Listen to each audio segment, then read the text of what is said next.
Hey, good morning mga kapatid. It's a great day today. Thank you, Lord, for the grace for this day, and thank you for your mercy upon our lives. I bless my sisters in Jesus' name. Ayun lang, update lang mga kapatid. Please stand with me in prayer. Today, I'll be sending na yung invitations for yung aking 53rd family gatherings, Thanksgiving and Resurrection Sunday celebration. Aba, di ba? So I'll send you the invitation mamaya. So pray for me mga kapatid.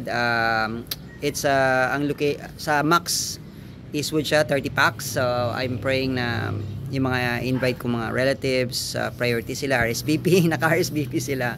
And hopefully yung passport ko tinabihan ko na kailang siya pala magpi-preach. Yung challenge is yung time.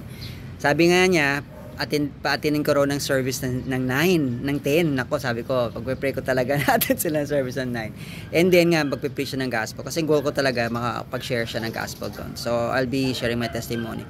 Ito yung mga items to pray. First, please cover me in prayer. Alam mo naman, di ba, ang daming nangyayaring kaganapan. Tapos physical good health, financial provision, kasi wala pa akong, pupunta akong UP today, maghanap ako ng printing press para mapaprint yung mga books. Tapos hopefully makakuha rin ako, makabili ng Bibles and yung mga boxes, tsaka USB. Nako, yung USB pa pala. Ang dami ko pang gagawin. I have 2 days to go bago magmahal na araw. I pray na ma-provide ni Lord yung mga kailangan kong i-provide, yung mga kailangan ko. And then secondly, yung mga relatives ko, father side, mother side, na they will be available. Their hearts and minds will be opened. They will be, and that the God would minister them and they would receive. They will be ready to receive the gospel and also to listen to my testimony.